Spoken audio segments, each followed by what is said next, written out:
Hello အားလုံးပဲမင်္ဂလာပါခင်ဗျာ King Rap Electronic ကနေပြီးတော့ပြန်လည်ကြိုဆိုလိုက်ပါတယ်ခင်ဗျာဒီနေ့ကတော့ပိုင်းနဲ့ပိုက်ဆက်ပစ္စည်းတွေရဲ့အပိုင်းလေးပဲဖြစ်ပါတယ်ခင်ဗျာအဲ့တော့ဒီနေ့ကျွန်တော်ပြဖို့ရွေးချယ်ပြီးထုတ်ထားတဲ့ဟာလေးတွေကတော့ဒီကောင်လေးတွေဖြစ်ပါတယ်เนาะဒီကောင်လေးတွေကဘာလေးလဲဆိုတော့ကျွန်တော်ပြောပြပြပါမယ်။အရင်ဆုံးဒီရှေ့ဟာလေးနဲ့ပြောပြပြပါမယ်เนาะဒီကောင်လေးတွေကတော့ဒါလေးတွေကိုတော့ကျွန်တော်တို့က Fox Socket လို့ခေါ်တယ်ပေါ့เนาะ Fox Socket ကိုအလွယ်ကျွန်တော်မှတ်မယ်ဆိုရင်တော့အတွင်းရစ်လို့ခေါ်တယ်ပေါ့ဗျာအတွင်းရစ်တော့ဒီလိုပုံစံလေးပေါ့เนาะသူ့ပုံစံလေးကဒီလိုပုံစံလေးဖြစ်မယ်သူကအတွင်းထဲမှာရစ်ကလေးပါတယ်ပေါ့เนาะအတွင်းရစ်ကလေးဒီဘက်ကတော့ပြောင်းလေးပေါ့เนาะဒါလေးဆိုရင်ဒါ Fox Socket လို့ခေါ်တယ်ဒါလေးတွေကတော်တော်များများလည်းအသုံးဝင်တယ်ပေါ့เนาะသုံးအများဆုံးနေရာတော့ဒီကောင်လေးရေပိုက်တွေရဲ့ M1 နေရာတွေမှာသုံးတယ်ပေါ့เนาะနောက်ဆုံးကျွန်တော်တို့လိုပြောမယ်ဒီရေဘားတွေဆင်းတဲ့နေရာလေးတွေနောက်ဆုံးနေရာလေးဒီမှာဒီကောင်လေးတွေသုံးကြတာများတယ်ဒီကနေပြီးတော့ကျွန်တော်တို့ရေပုံမိုင်းလေးတွေတက်တာများတယ်ပေါ့เนาะရေပုံမိုင်းလေးတွေတက်တယ်ပြီးတော့သူကတစ်ခုနဲ့ဆိုဆက်တဲ့နေရာလေးတွေမှာသုံးတယ်ပေါ့เนาะများသောပြီးတော့ရေပုံမိုင်းတက်တဲ့နေရာလေးတွေမှာသုံးတယ်ပေါ့เนาะချို့ကြလဲဒီနေရာလေးတွေမှာမြုပ်တယ်ပေါ့ဗျာမြုပ်ပြီးတော့တို့မျိုးအပေါက်လေးတွေတော့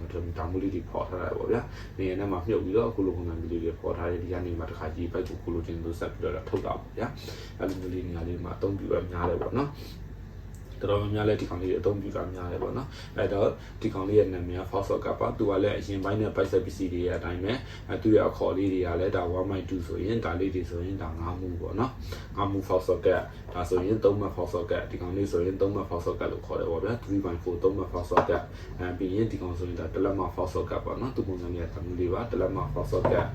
ဒီကောင်လေးဆိုရင်1.4 ဆိုရင်9 move Fox Socket ပေါ့နော်ဒါ9 move Fox Socket လို့ခေါ်တယ်ပြီးရင်ဒီကောင်လေးဆိုရင်ဒါတစ်ခွဲပေါ့နော်တစ်ခွဲ Fox Socket လို့ခေါ်တယ်ပြီးရင်ဒီကောင်လေးဆိုရင်ဒါ2လက်မ Fox Socket ပေါ့နော်ပိုင်းနဲ့ပိုက်ဆက်ပစ္စည်းဆိုင်အသေးလေးတွေမှာဆိုရင်ဒါ2လက်မလောက်ထိပဲသုံးကြတာများတယ်ပေါ့နော်အဲ့ထက်အကြီးတွေဆိုတာစိတ်ဝင်သုံးတွေသုံးကြတယ်ပေါ့နော်အဲ့ထက်အကြီးရတော့ကျွန်တော်တို့ရက်ွက်ထဲတွေပိုင်းမှာအသုံးနေတယ်ပေါ့ဗျာဒီလောက်ထိပဲဒါသုံးကြတာများတယ်အဲ့တော့ကိုယ့်အိမ်မှာကိုယ်တိုင်စင်ရင်လို့ပဲဖြစ်ပါစေဒါမှမဟုတ်လဲကျွန်တော်တို့ပဲအခုမှဆိုင်လေးတွေစဖွင့်မယ်ဆိုတော့လူချင်းမင်းကြီးကိုမောင်နှမတွေအတွက်ဒါလေးတွေကဘယ်လိုခေါ်လဲဆိုတာသိသွားပြီပေါ့နော်အဲ့တော့ကိုယ်ဆိုင်မှာဘယ်ကနေဘယ်ထိလောက်ကိုအများကြီးတင်ရမယ်ပေါ့ဗျာဘယ်ကနေဘယ်ထိလောက်ကတော့ short တင်ရမယ်အဲ့လိုမျိုးလေးပေါ့ကိုလူချင်းမျိုးလေးအတင်ချလို့ရအောင်ဒါလေးကကျွန်တော်ပြပေးတာဖြစ်ပါတယ်ခင်ဗျာဒါလေးတွေက Fox Socket ပြီးသွားရင်ဒီကောင်နဲ့နောက်ထပ်ပြောင်းပြန်ပေါ့နော်ဒါဒီတော့ဒါ bar socket လို့ခေါ်တယ်ပေါ့ဗျာဒီကောင်လေးဒီလည်းခုနသုံးပြီးပဲသူကဘယ်လိုဆိုဒီကောင်နဲ့ဒီလိုဆက်ပြီးတော့လည်းသုံးကြရတယ်ပေါ့ဗျာ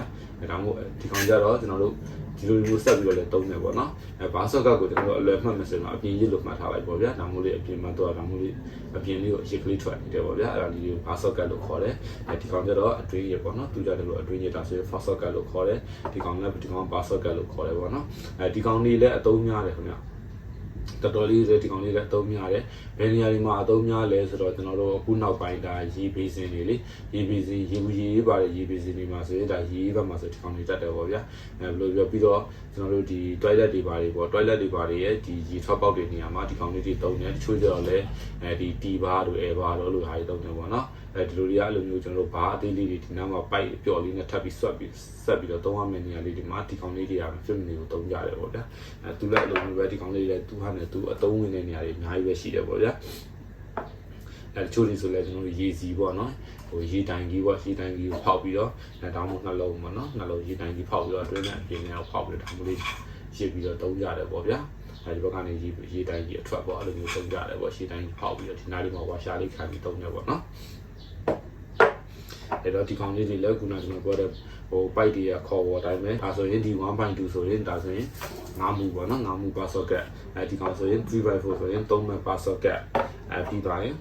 ်ဒါလေးဆိုရင်1လက်မ bar socket ပြီးရင်ဒီမှာ1.4 ဆိုရင်9 move bar socket ပေါ့နော်ပြီးရင်1ကပြီးတော့နောက်က 1.2 ရဆိုရင်ဒါ1ခွဲ bar socket ပေါ့နော်ပြီးတော့ရင်တော့2လက်မ bar socket ပေါ့နော်အဲ့လိုမျိုးဒီကောင်လေးတွေအခေါ်ဝေါ်လေးတွေအားလုံးကတူတူပါပဲเนาะ PVC တို့ PPR တို့ GI ဘိုက်တို့အကုန်လုံးတူတူပါပဲသူဒီခေါ်ပုံခေါ်နည်းလေးတွေအကုန်လုံးတူတယ်ပေါ့နော် GI မှာကျတော့သူကဒါလိုအထက်မှာပြောင်းတော့မဟုတ်တော့ဘူးပေါ့နော်သူတို့ကျတော့အရစ်တင်နေပဲလာတယ် GI ကတော့အကုန်လုံးအရစ်နေတယ်ပဲတုံးတယ်ဒီ PPR တို့ PVC တို့ပဲပြောင်းနေပေါ့နော်PPR မှာဆိုရင် PPR မှာလည်းဒီလိုဟာရှိတယ်တော့ PPR မှာလည်းဒီကောင်လေးတွေတုံးနေပေါ့နော် PPR မှာကျတော့ဒီလိုဟာစားဘာတွေသုံးကြတာများလဲဆိုတော့ကျွန်တော်တို့ steel လေးတွေဒီရှေ့မှာ steel ခေါင်းပါတဲ့ဟာလေးအဲ့လိုဟာလေးလည်းသုံးတယ်ပေါ့နော် steel password ကလေးတွေသုံးကြတယ်ပေါ့ဒီလိုခေါင်းမျိုးတွေလည်းသုံးတယ်ပေါ့နော်ဒီလိုဟာ PPR လေးလည်းရှိတယ်အဲ့တော့အများဆုံးဖြစ်တာ PPC နဲ့ပဲဆိုင်တဲ့ဟာဆိုတော့ဒါဟိုကတော့ဘူးသူသားအနေနဲ့ပြောတာပါအဓိကတော့ဒါကျွန်တော်တို့ PPC နဲ့ပေါ့နော်အိမ်လုံးလေးတွေကိုအိမ်မှာကိုယ့်အကိုအလွယ်တကူပိုက်နဲ့အလွယ်တကူကိုအိမ်မှာရေလေးတွေပါဆင်နေတာတို့ရေပိုက်နဲ့ပတ်သက်ပြီးကိုဆင်နေတာတို့ပါလို့ဆိုရင်ဘယ်နေရာလေးမှာဘာလေးတွေသုံးရမယ်ဘယ်နေရာလေးမှာဘာလေးသုံးရမယ်ဆိုတာဒီဗီဒီယိုလေးတွေကြည့်ထားတဲ့အတွက်ဒီနေရာမှာတော့ဒါလေးတွေသုံးရမယ်ဆိုပြီးတော့အကျိုးတစ်စုံတရာရမယ်လို့မျှော်လင့်ပါတယ်ခင်ဗျာ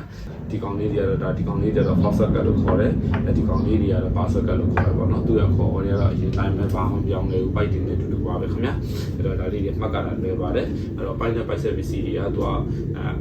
ပစ္စည်းမျိုးရည်တော့ကအများကြီးပဲပေါ့နော်အရင်အများကြီးကိုမှအခုလိုနည်းနည်းစီခွက်ခွဲပြီးမှတ်ထားလိုက်ရင်လူကြီးမင်းတို့လည်းဒါမြင်တာနဲ့ဘာလဲဆိုတာသိသွားပြီပေါ့နော်အဲ့တော့ဒီကောင်လေးတွေကလူကြီးမင်းတို့ကိုအိမ်မှာကိုစင်နေလို့ပဲဖြစ်ဖြစ်ဒါမှမဟုတ်လည်းကိုတနိုင်တစ်ပိုင်းကိုဒီပိုက်နဲ့ပိုက်ဆက်ပစ္စည်းဆိုင်လေးတွေဖွင့်မယ်ဆိုရင်ဒါလေးတွေဘယ်လိုခေါ်လဲဘယ်နေရာလေးတွေမှာသုံးရလဲဆိုတာတုံးလေးတွေသိသွားမလို့ပြောနေပါတယ်ခင်ဗျာအားလုံးကျေးဇူးတင်ပါတယ်ခင်ဗျာနောက်ဗီဒီယိုဒီမှာဆက်လက်ဆောင်ပေးကြပါမယ်ခင်ဗျာ